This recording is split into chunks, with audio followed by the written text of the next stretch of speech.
এটা আল্লাহর আদেশ। ইদা কুরিয়াল কুরআন ফাসতামিউ লাহ, কোরআন বা কোরআনী কথা যখন শোনো তো পরিপূর্ণ মনোযোগ দিয়ে শোনো।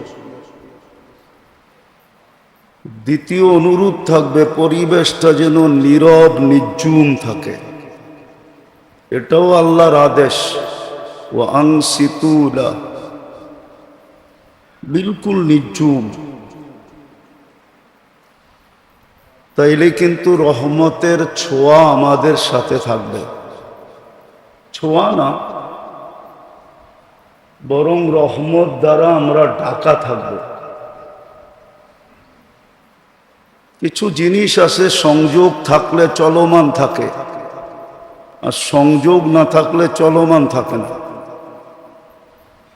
ঠিক আল্লাহর রহমতের ছোঁয়া যদি আমাদের সাথে এই মুহূর্তে না থাকে, তাহলে কথাগুলো আমাদের দিলের ভিতরে গাঁথবে না। আর কথাগুলা যদি দিলের ভিতরে না গাঁথলো,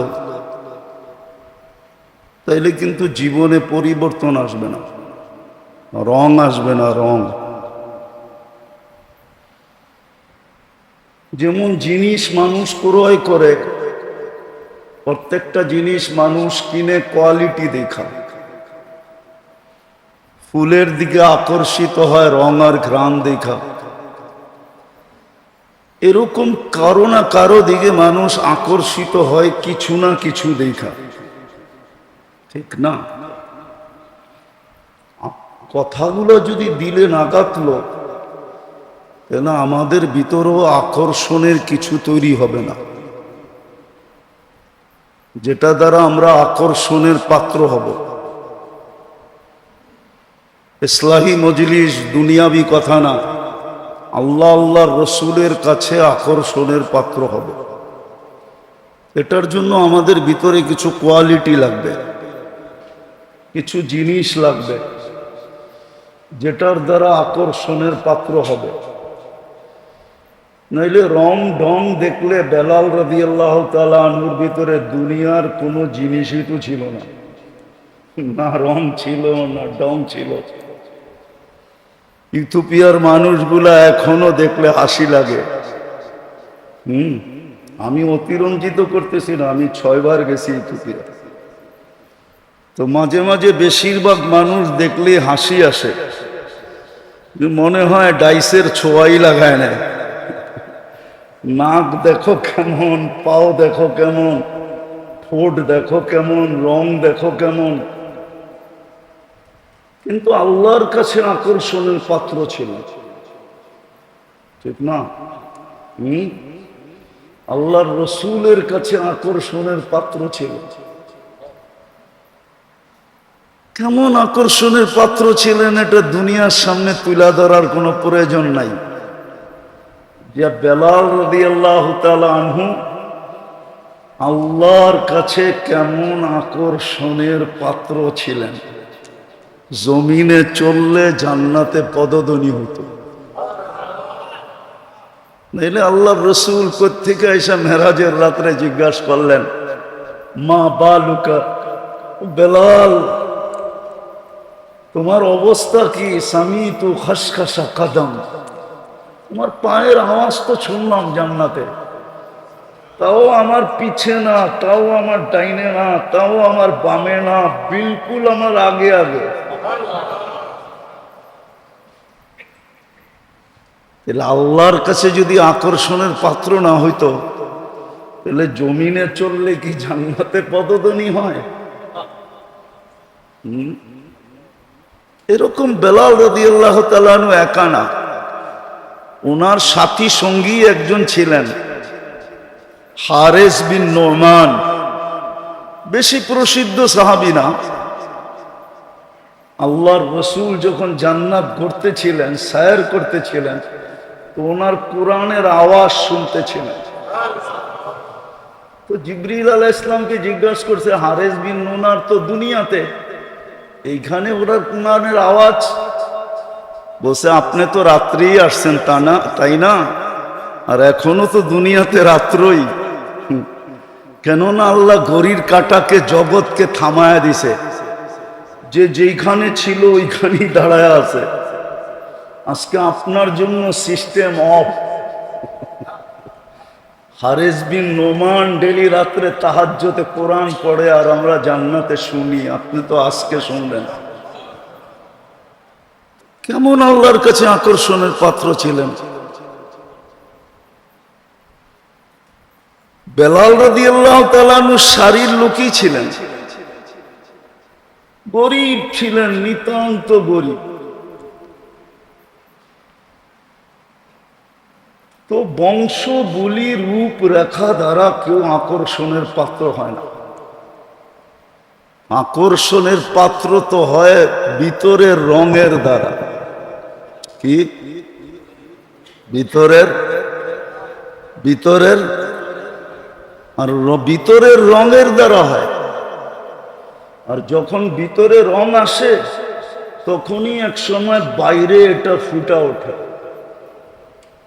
বাইরে বাইরে এটা ফুটা ওঠে।